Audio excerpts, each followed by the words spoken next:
You know that you are going to be unrecognizable in this season. God is saying that when people look at you and how he presents you off to the world, they're going to have a different perspective of you. They're going to look at you in a different light, in his image. And you didn't give up.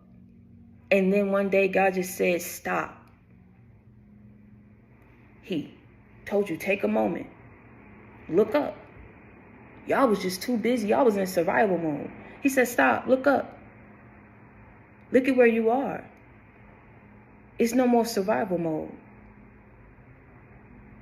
It's living in the moment. Because what you're stepping into is everything that you worked hard for. Everything that you fought so hard for. God had you on the front line on that battlefield. Some of y'all was like, why I gotta be in the front line? Then I just say everything that you went through, it served you, right? But you being in the front line, you face that evil head on, toe to toe, blow for blow. And it's a lot of people who looking at you. Tell me, listen, I already know. I'm not even gonna take it there.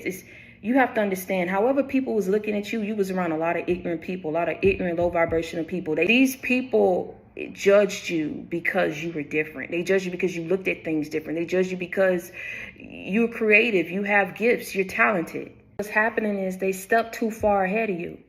They stepped too far ahead of you and didn't know that you was going to prosper and grow from the dirt that they threw on you.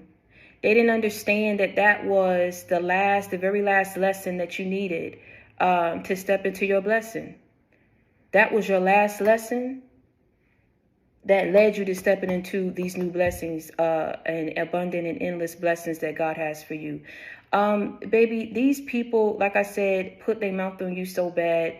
And that envy and that jealousy, I feel, intensified once they saw that God came in and rectified your situation. I'm going to say it again. You thought that envy and jealousy was something. It intensified, magnified. It was amplified because God came in and rectified your situation. They didn't want him to do that. They didn't want him to do that. And we're not about to get into why they didn't want it. Do you understand what I'm saying? These people are just cruel. And see, the thing is, they were holding on to you a certain image that they had of you. But God say, I'm going to recreate you in my image. And when I show you off to the world, you're going to be unrecognizable because you're not going to look at people the same no more. Likewise, people ain't going to look at you the same no more. You're moving different. You talking different. You stepping into different. You understand what I'm saying? You're stepping into something that's new, that's prosperous, that's growing for you, that's working out for you. And boy, they watching. But it's nothing that they can do because your soul's been anchored in the Lord. Whether they want to accept it, whether they want to believe it, they'll sit on the couch, they'll group up together, they'll talk about it, they'll literally watch you and then laugh at you and talk about you. Ignorance that you was around. And it didn't just come from one group of people. It didn't just happen in one particular setting. That evil was trying to overcome you. But God ain't never left you nor forsake you. And when the time came for him to bless you, that's exactly what he did. He raised you up in the midst of that adversity and an opposition. And he blessed you in front of the very same enemies that despised you, that condemned you, that wronged you, that hurt you, that abused you, that tricked you, scorned you, battered and bruised you. God proved a lot of people wrong. He shut a lot of people up. Don't act like you don't know who blessed you up, who raised you up, who shut your enemies up. The very same enemies who went up against you. The very same enemies that spoke negativity over your life, spoke curses over your life. These people called you lame, but they ain't got no shame because you're the realest in the game. So it ain't no shame in how you move. It ain't no shame in what you talk about. It ain't no shame the way that you live your life today. This is why God shut a lot of people's mouths up. They ain't got nothing to say but to sit back and watch. And they're sitting and they're festering and they're dwelling in that energy and watching you continuously rise. People are just going to be left in their shame and their embarrassment and envy and jealousy if that's something that they want to stay in. But I'm feeling for a lot of you, you know, it's these people just need to heal. You're around a lot of unhealed people and ignorant people. That's what you're realizing. I don't care who it was. I don't care if it was family or it was blood, was parents, friends, whoever it was. What you're realizing is a lot of these people at once upon a time had a hand. They all played a part in you transitioning. So seeing that you never really had anyone on your side. It's easy for a whole lot of people to come in when you clean yourself up, when God bless you up. And remember, everything that these people did to you, you are no longer going to put it in a box and act like it didn't happen, like it didn't exist, like you didn't encounter them. Because that's what kept you in denial and kept you stuck and kept you repeating certain cycles. Cloaking that envy and that jealousy that they have for you. Trying to purposely inflict pain and harm on you. Purposely trying to throw you under the bus so people can laugh at you. It's like it does something for them to see you down. How God was raising you up, and he didn't stop. He was on a roll. He was on a roll. They couldn't handle it.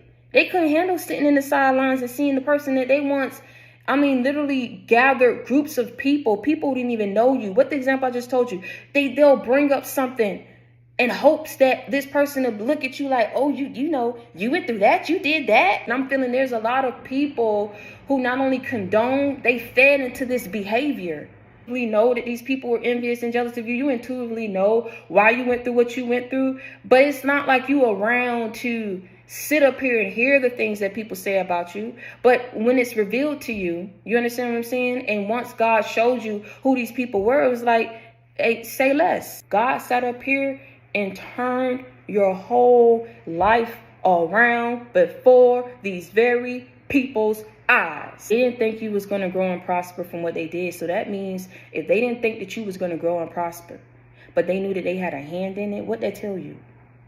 They purposely didn't want you to achieve nothing in your life. Around a lot of unhealed, ignorant people, I'm trying to tell you something, and it drained you. Because see, one day you're going to regret what you said about me. One day you're going to sit back and wish that you had some type of footing or grounding or position in my life. One day you're going to sit back and wish that you had a friend like me. Wish you had a chick like me. Wish you had a dude like me. Wish that you could be running it up and living this life with me. And see, it's in that moment that you're going to feel that. Why is it the thing that I want now I can't get? Well, I lied on this person. I purposely sat up here and knew this person was trying to fight for me. But I sat up here and betrayed them and took full advantage of this person. But the one thing that they asked me for, I act like I ain't have it, but I did. That I sat up here and slept with this person behind their back. I laughed at them. Give them the love that I should have given. I was messed up. But they didn't deserve to go through what it is that I took them through. They practiced unnecessary evil towards you, on you, when they didn't have to. He's looking at how people who don't know you is talking about you. Or the ones who thought they knew you talking about you. And you never gave these people a reason. But God is telling you it served you. You are going to be unrecognizable once God presents you to the world. That's the way that it ought and should have been. If it's any apologies, right, that needed to be given, you should have been the one receiving an apology. They know that behind the scenes, what they said, what was done, and how they treated you, what they really felt about you. They'll never admit it. What did I just tell you? For some, it would pain them to do that because for some, these were your parents. For some, it was friends and it was family. It was lovers that you entrusted, that you believed in, that you loved wholeheartedly. It was ex-colleagues, ex-co-workers. Did all that talking, and now they ain't got nothing to say. Now all they got is just envy and jealousy for you. Because they have to watch the person that they counted out be blessed beyond their wildest dreams. Probably needing you. Probably wanting to be back up in your life. Probably looking and doing the comparison at how your life turned around and how their life ended up. I say, spread peace, love, and light no matter where you are, no matter where you go.